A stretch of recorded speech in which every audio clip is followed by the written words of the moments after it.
বাংলাদেশ ও জাপানের মধ্যকার দ্বিপাক্ষিক সম্পর্ক এবার সামরিক খাতে এক নতুন অধ্যায় রচনা করতে চলেছে।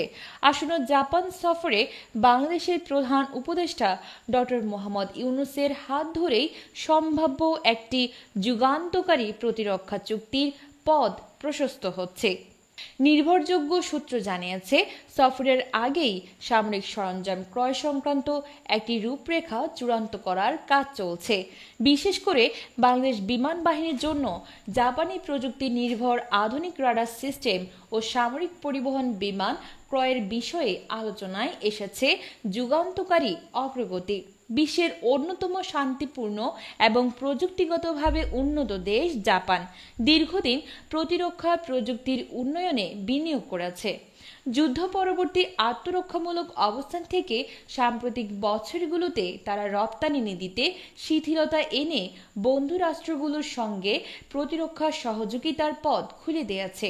এই নীতিগত পরিবর্তনের সুফল পেতে চলেছে বাংলাদেশ।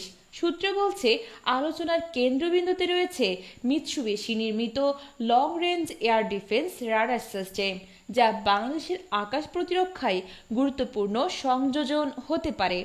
এমন উন্নত রাডার সিস্টেম শত্রু হামলা আগেভাগে শনাক্ত ও প্রতিহত করতে সক্ষম, যা জাতীয় নিরাপত্তার স্তরকে নিয়ে যাবে এক নতুন উচ্চতায়। এছাড়া বাংলাদেশ বিমান বাহিনীর প্রধান তার সাম্প্রতিক জাপান সফরে কাওয়াসাকি C2 সামরিক পরিবহন বিমান পরিদর্শন করেছেন। দীর্ঘ পাল্লার এই মিডিয়াম টু হেভি ক্যারিগো এয়ারক্রাফট দুর্যোগ ব্যবস্থাপনা, সাঁজোয়া যান ও সেনা পরিবহন এবং জাতিসংঘ শান্তিরক্ষা মিশনে কার্যকর ভূমিকা রাখতে পারে। যদি এই চুক্তিগুলো বাস্তবায়িত হয়, তবে বাংলাদেশের প্রতিরক্ষা খাতে এক যুগান্তকারী উন্নয়ন ঘটবে। শুধু তাই নয়, সামরিক সহযোগিতার মধ্য দিয়ে জাপানের সঙ্গে বাংলাদেশের কৌশলগত অংশীদারিত্ব আরও গভীর হবে।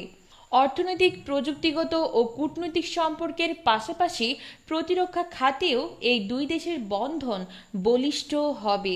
বিশ্লেষকরা বলছেন, এই ধরনের চুক্তির প্রকৃত সুফল নির্ভর করবে এর বাস্তবায়ন ও পরিচালনার ওপর।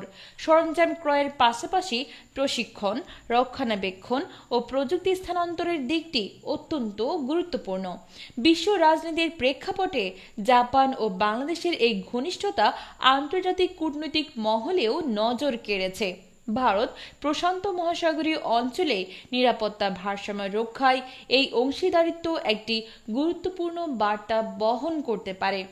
ডক্টর মোহাম্মদ ইউনূসের আসন্ন জাপান সফর শুধুমাত্র একটি কূটনৈতিক প্রটোকল নয়, বরং এটি হতে পারে বাংলাদেশের প্রতিরক্ষা খাতের নতুন যুগে প্রবেশের সূচনা বিন্দু।